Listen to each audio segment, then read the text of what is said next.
My life, from the outside looking in, is probably the dream of many people. I am Ethan Caldwell, 34 years old, living in a luxury apartment in the heart of Seattle, a city where everything seems to be success and glamour. Last year, I sold the technology company I built for $5 million. Enough money for me to rest, enjoy life without worrying about anything else. $5 million in the bank. No wife, no children, and it seemed like my life had reached the pinnacle of happiness. But no, there is a harsh darkness that I cannot escape. That is my father, Robert Caldwell. He does not see me as a son, but as a mobile ATM, a never-ending source of money. The once famous successful man is now just a shadow of a cruel, cold, and dangerous father. I don't remember the last time he hugged me when I was, but I remember every beating, every insult on drunken nights, when I was just a child with no one to turn to. Today is my mother's birthday, the only person who has always been a safe haven in the storm of my life. And like every year, the family will gather at the old house in the suburbs of San Francisco. But this time, something is wrong. I don't know what I'm facing. All I know is that a glass of wine from my father's hand may be more than just an invitation to drink. It may be a trap, a danger hidden in the wine, and the evil smile. I will tell you my story, a story of betrayal, of imminent danger, and a fateful night that I was lucky to survive to confront the cruelest truth. Stay with me. This story is not just about family, about money, but also a battle for survival between love and destruction. My name is Ethan Caldwell, 34 years old. From the outside, people would think my life is perfect. A technology company I founded and developed was sold for $5 million. Enough money to not have to work anymore, not worry about finances, and to be able to live a life that many people dream of. I live in a luxury apartment in Seattle, the city of dreams and opportunities. Everything around me may shine brightly, but inside me there is always a lingering darkness, a wound that is never healed. And that shadow is called my father, Robert Caldwell, the father I never knew loved me the way a father should. He was once a successful man in the real estate industry, a symbol of success with billion-dollar deals. But his life did not follow a straight path. Business failures made him bitter, out of control, and gradually turned into a person who threatened not only mentally, but also threatened every penny in my account. In his eyes, I was not a son. I was just a money printing machine, an endless source of finance that he could draw on at will. My childhood memories were not as peaceful as what outsiders saw. I remember the nights when he got drunk, the unannounced beatings, the unexplained scoldings. Each time like that, I could only try to hide in the dark, carrying invisible but deep wounds in my heart. I used to think that I would escape all that pain, that when I became a successful man, I would have freedom and happiness. But I was wrong. Every year, on my mother's birthday, the only woman I truly felt safe with, the whole family gathered at the old house in the suburbs of San Francisco.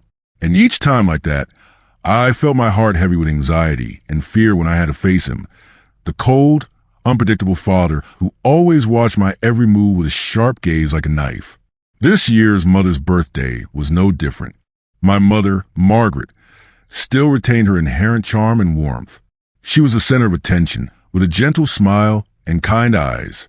Meanwhile, my father stood in the corner of the garden, holding a glass of red wine, a luxurious gray suit covering his still stylish figure, but his eyes were frighteningly icy.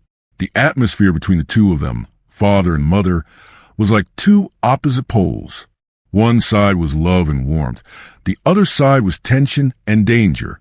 I tried to avoid his eyes, busy talking to relatives, but I knew he was watching me every step. I could feel the trap being set. I knew this time it was not just a birthday party normal day. There is something behind that smile, behind that glass of wine, something that threatens my life. And I will tell you, step by step, the dark story of my family, the deepest betrayal by the closest person, and the battle I had to enter to protect myself.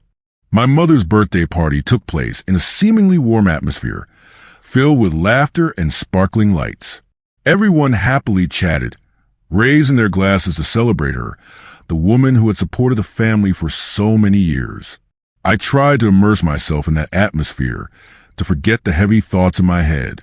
Then, just as I was standing to take a piece of cake from the buffet table, I heard my father calling my name. Ethan, his cold but scheming voice echoed through the noisy space. I turned around, saw him walking towards me, in his hand a glass of red wine that sparkled under the lights. "Drink, son," he said, a meaningful smile on his lips. "This glass is special." From that moment, I sensed something was wrong. The glass of wine he offered was not simply an invitation. It carried danger, lies, and dark conspiracy. I took the glass of wine, trying to hold it calm, but my heart was in turmoil. I raised my glass, said a polite sentence. "Thank you, Father." The wine entered my mouth. The bitter taste passed briefly, but not too strange. I began to feel a vague feeling, my mind spinning slightly, as if being drawn into a whirlpool. Dizzy. My eyes looked at everything around me as if it was retreating. The laughter became distant, gradually becoming intermittent. I tried to keep my balance, walked toward my mother, but my legs did not obey. The glass fell from my hand, shattered on the wet grass. Everything became blurry, and I lost consciousness. When I woke up, I was lying in the room upstairs. My head was pounding, my body was tired, and had no strength left. My mother sat beside me, holding my hand tightly, her eyes red, full of worry. "Ethan, are you okay?" Her voice trembled, as if she had just experienced a nightmare. I looked at her, my heart a jumble of unanswered questions. I tried to remember what had just happened. The taste of the alcohol in my mouth, the look in my father's eyes, and the special glass. "I only had one glass, Mom." She shook her head, her voice choked. "I know. Dad said I drank too much, but I only had one glass." Mom had suspected similar things for a long time. The sudden death of my grandfather, the strange symptoms before he passed away, were exactly like what I was experiencing. I began to realize this was no simple accident. Dizziness, shortness of breath, fainting. Those signs made me think that my father wanted to harm me. I felt like I was standing on the brink of a dark plot that if I didn't stay awake, I would fall into. Deep inside, a fierce determination arose. I had to find out the truth. I couldn't let myself become the next victim. I couldn't let my mother's sufferers suffer again. I will not be silent. I will not let go. Even if the road ahead is dark and full of traps, I will walk to protect myself at any cost. That Thanksgiving, I returned to the old house. The air in the house was so cold that I could feel every breath, a far cry from the warm holidays people often talked about. My mother had prepared everything as usual. The smell of roast turkey, pumpkin pie, and the aroma of traditional dishes filled the kitchen. But inside me, a feeling of unease grew every second. My father, Robert, sat at the head of the dining table, holding a glass of red wine, a glass of wine I knew all too well, a special glass of wine. The phrase echoed in my head, along with the painful memory of the previous time. I looked around. My mother was busy, not paying any attention. Everyone was laughing and talking, but I knew my father's eyes were watching me like a predator. When the glass of wine was brought before me, my heart pounded, my blood rushed through my body. I couldn't let the same thing happen again. So I decided to act. I pretended to drop the napkin. When I bent down to pick it up, I cleverly switched the two glasses, the special one my father intended to use to harm me in his own. It all happened in a split second, unnoticed. I sat back, trying to stay calm, my heart pounding like a drum. My father raised his glass and took a big gulp. All eyes in the room were on him, no one expecting what was about to happen. I looked at him, waiting. The seconds passed. Then suddenly, my father grabbed his chest, his face pale. He had difficulty breathing and collapsed to the floor. Screams filled the room. My mother ran over, crying. Everyone was in chaos, calling an ambulance. But inside me, there was an indescribable feeling mixed together. Fear, because it had happened so quickly, so horribly, but also a little victory, because I had survived this time. After everything, the dust settled, and I sat beside my mother, holding her hand tightly. "Mom, what do we do now?" I said, my voice shaking. She looked at me, her eyes filled with tears but also with determination. "We need proof, Ethan.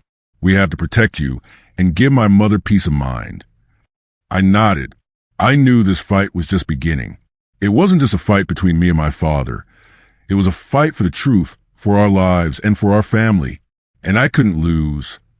After that chaotic night, I couldn't sleep. The special glass of wine, the weapon my father intended to use against me, was still there in my mind like a time bomb. I knew I had to have proof. I had to prove the truth. Otherwise, no one would believe me. Not only that, my mother and I would never be safe.